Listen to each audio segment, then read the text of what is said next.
문제는 피지만 과다 분비되는 게 아니고 세균의 활동도 왕성해지고 울퉁불퉁하게 되고 여드름 흉터가 생기는 겁니다. 원장님, 그리고 제가 또 오늘 이렇게 치료를 받았었잖아요. 많이 깨끗해졌네. 깊은 흉터는 아니었기 때문에 그래도 한 번 시술로 이 정도 효과가 좀 있었던 것 같고.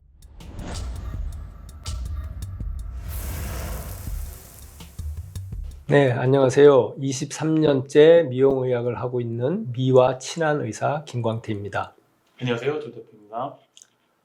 여드름 흉터로 고생을 많이 하시는 분들이 많으신데, 참 여드름 흉터라는 게 한 번의 어떤 시술로 완벽하게 해결되거나 이런 문제가 아니기 때문에 시술하는 저도 어렵고, 여드름 흉터가 있으신 분들도 고민이 상당히 많으실 겁니다. 그러나 이제 어떻게 여드름 흉터가 발생을 하고 어떤 방법으로 어느 정도 치료가 가능한지 오늘 그거에 대해서 한번 자세히 알아보도록 하겠습니다. 저도 여드름, 그리고 여드름 흉터에 굉장히 관심이 많은데요. 여드름 흉터 도대체 왜 생기는 거예요? 일단 여드름 흉터의 근본 원인은 여드름이고, 여드름이라는 게 이제 피지선 안에 피지가 과다 분비해서 생기는 게 여드름인데, 문제는 피지만 과다 분비되는 게 아니고 피지선 안에는 피아크네라는 세균이 살고 있어요. 우리 피부에 기생하는 세균인데, 그 세균의 먹이는 바로 이제 피지예요. 먹이가 별로 없을 때는 세균이 활동을 잘 못해서 그냥 잠재적으로 존재만 하다가 피지가 많이 발생을 하게 되면은 먹이가 왕성해지니까 세균의 활동도 왕성해지고 피지를 먹고 배설물을 이제 배출하게 되는데, 그게 대부분 이제 산성분이에요. 산성분이다 보니까 피부에 염증 반응을 일으키고, 또한 산화작용이 생겨서 피부 세포 자체가 그쪽에서 부분적으로 괴사가 생기는 거죠. 그 다음에 콜라겐의 어떤 형성 자체가 이제 무너지게 되는 거예요. 또 상처난 피부가 회복되는 과정에 또 과도한 콜라겐이 형성됨으로 인해 갖고 울퉁불퉁하게 되고 여드름 흉터가 생기는 겁니다. 실질적으로 염증 반응에 의해서 생기는 원인이 가장 큰 거죠. 피부에 피지가 많이 생겨서 이제 여드름이 생기고 이제 여드름 세균의 먹이가 되는데, 그럼 그 피지를 조절하려면 어떻게 해야 될까요? 일단 피지라는 성분은 전혀 없으면 피부가 너무 건조해지고 피부가 상당히 나빠집니다. 근데 우리 피부 자체를 어느 정도 건강을 유지하고 보호작용을 하기 위해서 피지라는 게 생성이 되는데, 그게 과도하게 생성되는 게 문제거든요. 그렇기 때문에 피지의 역할을 줄여줄 수 있는 노력을 하면 피지 생성이 억제가 됩니다. 그게 뭐냐면, 보습을 충분히 해줌으로써 각질 자체가 피부의 보호 역할을 해주면은 피부 입장에서는 피지의 생성을 많이 할 필요가 없다고 느껴지기 때문에 피지 생성을 상당히 억제할 수가 있습니다. 또 하나는 흔히 말하는 나쁜 음식, 정크푸드 같은 거, 나쁜 기름류, 과도한 탄수화물 섭취, 이런 것들을 많이 하게 되면은 실질적으로 염증 반응이 더 과도하게 일어납니다. 그러니까 피부 보습을 잘해주는 게 첫째, 두 번째는 좋은 음식 먹는 게 피지를 조절할 수 있는 역할이 될 수 있는 것입니다. 그러면 지금 이제 여드름 흉터가 생기신 분들은 어떻게 치료를 할 수 있을까요?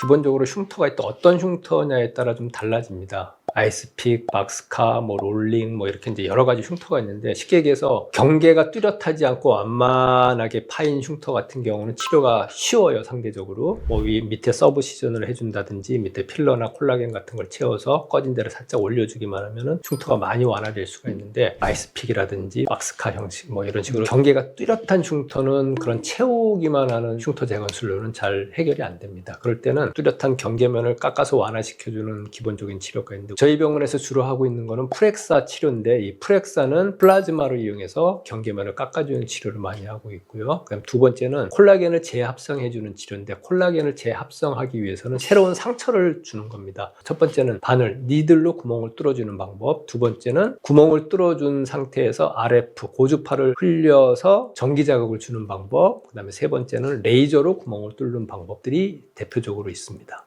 그러면 흉터 치료 받게 되면 100% 완치할 수 있는 건가요?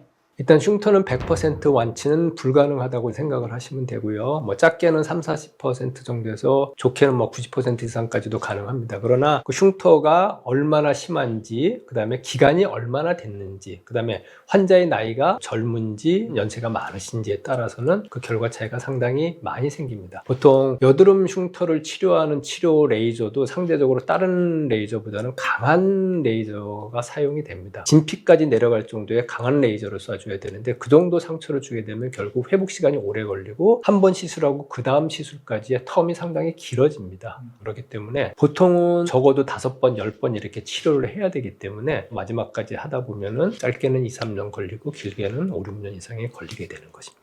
근데 장기간 꾸준히 하다 보면은 좋아는 집니다. 분명히 좋아는 지지만은, 아까도 처음에 말씀드린 것처럼 그걸 100% 내가 정상 피부로 돌리겠다라는 생각을 가지고 치료를 받으시면 한계가 있기 때문에, 어느 정도 내가 기준점을 좀 낮추시고 치료를 받다 보면은 대부분들이 만족하고 좋은 결과를 얻으실 수 있으실 것입니다. 원장님, 그리고 제가 또 여드름 흉터가 있어서 원장님 이렇게 치료를 받았었잖아요. 제 케이스도 실제로 보여드리면 너무 좋을 것 같아요. 이때 한 2년 전이었나? 제 기억으로는 SRS 레이저 시술 받았고 그리고 포텐자 시술 받았던 걸로 기억해요. 지금 상태가 뭐 아주 깊은 흉터보다는 작은 아이스픽 같은 것도 좀 있고 경계가 뚜렷하지 않은 것도 좀 있고 하긴 하네. 이런 거는 이제 뭐 서브 시전 들어가거나 이런 거는 좀 애매한 상태이기 때문에 SRS 레이저나 뭐 포텐셜 이런 게 적응증이 맞긴 하지. 지금 저희가 쓰는 SRS 레이저는 CO2 프락셔널 레이저인데 일반 CO2 프락셔널 레이저하고는 좀 차이가 많이 있습니다. 보통 우리가 프락셔널 레이저는 빔을 통해서 작은 홀을 피부에 뚫어주는 건데 레이저를 통해서 보통은 빔 가운데가 이렇게 동그란 기둥으로 뚫어주게 되어 있습니다. 근데 저희 프락셔널 레이저는 그 도넛처럼 가운데가 비고 외부 선만 이렇게 뚫기 때문에 훨씬 더 깊게 들어가고 부작용 면에서 훨씬 더 덜하게 됩니다. 그렇지만은 워낙 진피층까지 깊게 들어가는 레이저이기 때문에 짧지만은 일반 프락셔널 레이저보다는 다운타임이 깁니다. 시술 받고 한 3개월 정도 후 사진입니다.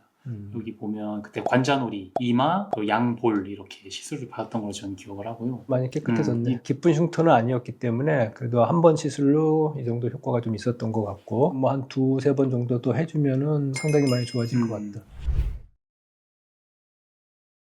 저는 가장 좋았던 게 SRS 레이저 시술 받은 부위는 좁쌀 여드름이나 여드름이 아예 나지 않아서 그게 너무 만족스러웠어요. 일단 SRS나 포텐셜 같은 경우가 강한 열 자극이 살균하는 효과가 좀 어느 정도 있기 때문에 다시 여드름 발생하는 걸 좀 많이 억제할 수도 있지.